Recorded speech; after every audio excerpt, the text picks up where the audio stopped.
मैं आपको बताऊंगा आज वो 3 गलतियां जिसके वजह से आज 26 साल सदी 21 महीना अगस्त हम आज भी तड़प रहे हैं, उससे निकल नहीं पा रहे हैं।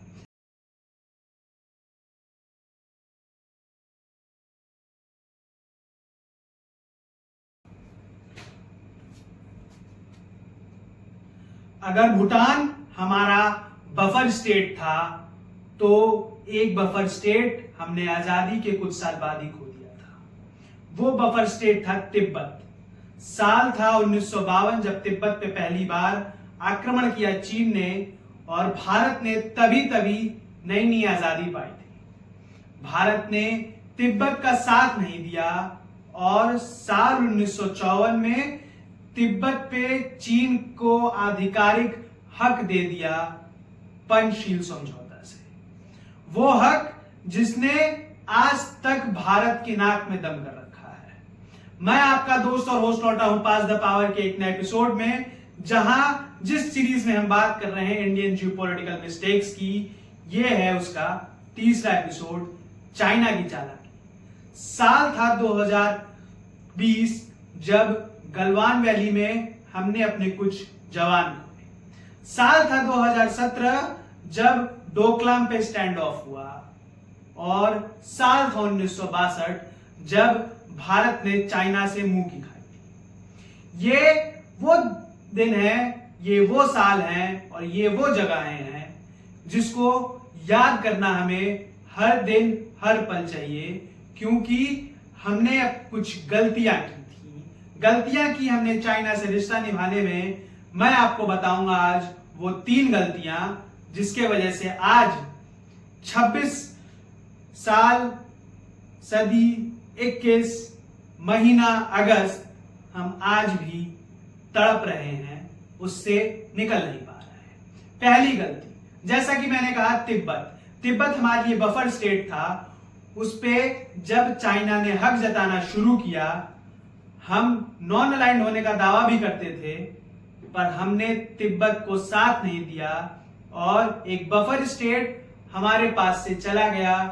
चाइना हमारे मुंह पे आके खड़ा हो गया। उस समय के प्रधानमंत्री ने हिंदी चीनी भाई भाई और दोस्ती को इतना ज्यादा आइडियलाइज और आइडियल मान लिया था कि उन्होंने वर्ल्ड पॉलिटिक्स की वास्तविकता से दूरी बना ली थी। सेना को कमजोर रखा, सेना मजबूत नहीं की और साल 1962 में हमने चाइना से मुंह की खाई।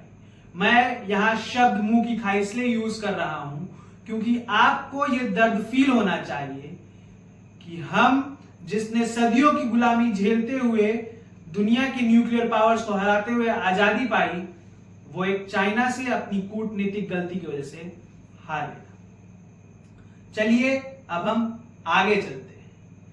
साल 1962 के बाद जब सड़क निर्माण करना चाहिए था, जब हमें अपने कूटनीतिक रिश्ते बढ़ाने चाहिए थे, मजबूत करने चाहिए थे, तो हमने कुछ नहीं किया।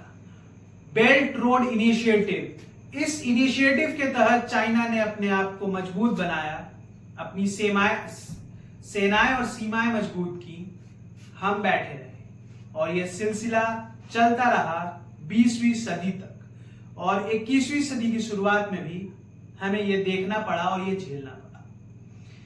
पर पिछले 12 सालों में हमें एक उम्मीद की किरण दिखी है। पिछले 12 सालों में हमने ये देखा है कि अब हम अक्साई चीन के तरह कुछ और जमीन नहीं खो सकते। भारत ने अपने सीमावर्ती क्षेत्रों में वाइब्रेंट प्रोग्राम शुरू किए हैं कि कभी भी कोई विलेज खाली ना हो, वहां पे लोग रहें, भारतीय बिना डरे रहे। दूसरा, भारत ने अपने इंफ्रास्ट्रक्चर को मजबूत करना शुरू किया। आप पीछे कुछ वीडियोस देख सकते हैं, कुछ फोटोज देख सकते हैं, जिसमें ये आपको साफ साफ दिख रहा होगा कि भारत ने अब सीमावर्ती क्षेत्रों में बुनियादी चीजों को देना और बनाना शुरू किया है।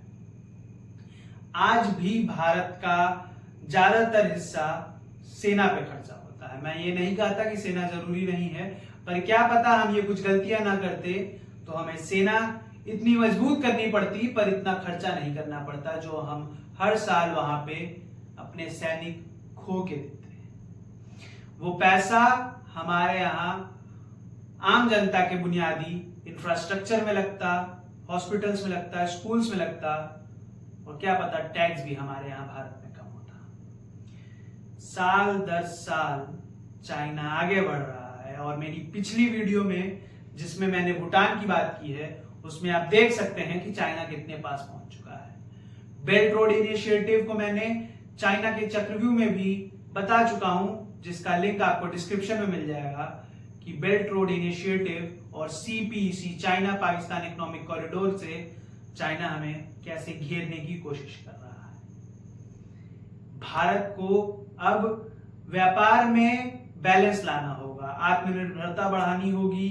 वो जगह जहां पे हम उन पे निर्भर हैं उसको सुधारना होगा, रिश्ते मजबूत करने होंगे और बात करनी होगी, पर बात इकोनॉमिक मजबूती, सैन्य ताकत को साथ में रख के करनी होगी। भारत अब इस पे दिन प्रतिदिन और साल प्रति साल अब इस तरफ आगे बढ़ता दिखाई दे रहा है।